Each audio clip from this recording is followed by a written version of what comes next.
Selamat malam Miss Gita, sekarang saya akan mempresentasikan tentang bau bensin. Jadi latar belakangnya mengapa saya memilih topik ini untuk dibahas adalah saya memilih topik bau bensin ini karena ternyata bau bensin sangat berbahaya untuk kesehatan kita. Memang orang-orang sekitar saya belum ada yang menunjukkan gejala-gejala serius karena mencium bau bensin terlalu sering, tetapi ada beberapa orang yang suka dengan bau bensin. Ada satu orang anak yang kecanduan menghirup aroma bensin. Ia belum menunjukkan gejala-gejala yang serius karena memiliki kebiasaan ini, tetapi karena ia kecanduan untuk mencium bensin, ia jadi tidak mau makan banyak, dan jika ini diteruskan atau dilanjutkan oleh anak ini akan sangat berbahaya bagi kesehatan anak ini. Saya juga memilih topik ini supaya banyak orang yang sadar di luar sana agar mereka tidak mencium bau bensin terlalu sering, terutama petugas bensin, karena mereka lah yang lebih berpotensi dibandingkan pelanggan-pelanggan yang tidak setiap hari ke sana. Ada 3 kandungan zat yang dimiliki bensin, yaitu ada zat alkena. Alkena digunakan untuk membuat plastik, berguna untuk bahan bakar dan bahan baku di dalam industri. Jika kita menghirup zat ini terlalu sering, kita akan menunjukkan gejala yang dibilang umum, yaitu pusing-pusing. Ada yang kedua adalah zat benzena. Zat benzena adalah senyawa kimia organik yang merupakan salah satu komponen dalam minyak bumi. Zat ini sangat berbahaya bagi tubuh kita. Jika sudah terlalu sering menghirup zat ini, akan dapat memicu penyakit kanker darah. Itu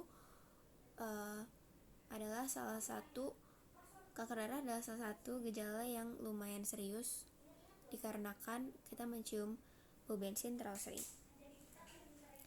Yang ketiga adalah zat silena. Campuran zat silena adalah suatu cairan agak berminyak yang tidak berwarna. Biasanya ditemui sebagai pelarut. Zat ini berbahaya karena bisa mengiritasi kulit dan juga mata. Potensi gangguan pada organ pernafasan. Pertama adalah organ hidung.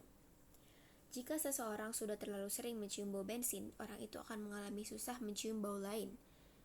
Bisa dibilang orang ini mengalami penyakit hiposmia.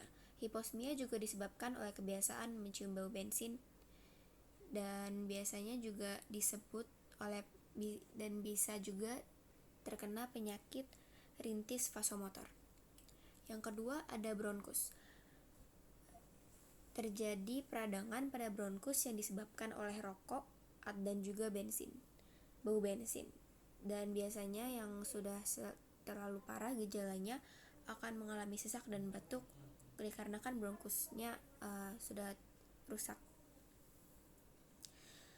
Yang ketiga adalah paru-paru. Terasa sesak karena mencium bau bensin terlalu sering, akan menyebabkan aritmia juga. Dan aritmia adalah penyakit jantung yang menyebabkan irama jantung yang tidak normal. Mekanisme inspirasi dan ekspirasi. Jadi inspirasi adalah proses memasukkan oksigen atau yang bisa disebut menarik nafas. Kalau ekspirasi adalah proses menghembuskan nafas atau yang bisa juga disebut mengeluarkan zat beracun. Mekanisme inspirasi dan ekspirasi. Jadi untuk lebih detailnya, inspirasi adalah proses menarik nafas yang dikontrol oleh pusat kontrol pernafasan di medula oblongata. Ketika bagian ini diaktifkan, akan menyebabkan pembesaran pada rongga dada. Ekspirasi adalah kebalikan dari inspirasi. Ekspirasi berperan untuk mengeluarkan karbon dioksida dan uap air sebagai produk samping dari metabolisme. Ekspirasi juga diatur oleh medula oblongata. Mekanisme inspirasi dan ekspirasi. Ketika seseorang mencium bau bensin terlalu banyak, akan menghambat proses inspirasi maupun ekspirasi. Biasanya penderita akan mengalami sesak nafas, tidak bisa bernafas dengan puas karena jaringan sensitif seperti bronkus ataupun alveolus sudah mengalami kerusakan. Mekanisme pertukaran udara. Mekanisme pernafasan eksternal. Pertukaran udara di alveolus dan karbon dioksida dalam kapiler darah. Sedangkan pernafasan internal adalah pertukaran darah dari aliran darah dengan karbon dioksida dari sel-sel jaringan tubuh.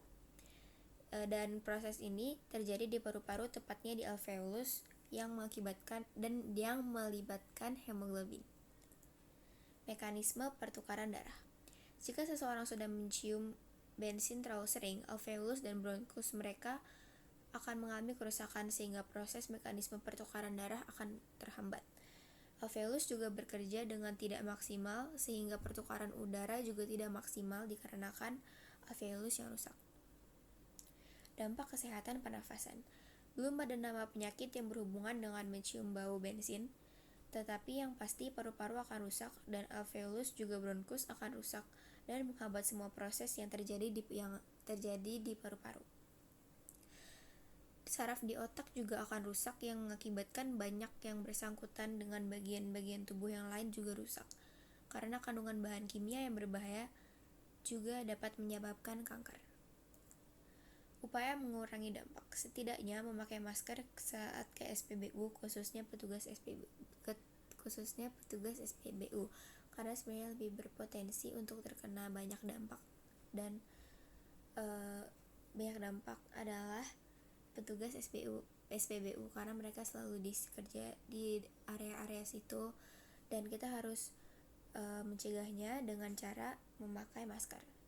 Contohnya seperti ini, harusnya menggunakan masker karena dia juga di luar kan, jadi pasti mencium bau bensin yang bisa disebut berlebihan kalau misalkan dia kerja di situ sudah lama.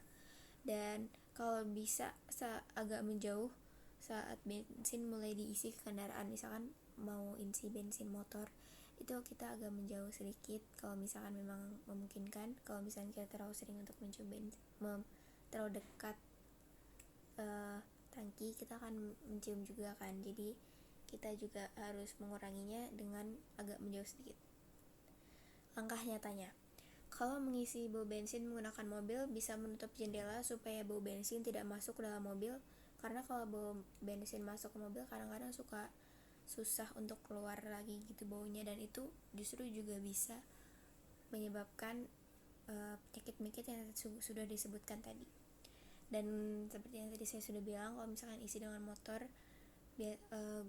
gunakanlah masker supaya tidak terkena dampaknya. Terima kasih sudah mendengar presentasi saya. Bless you.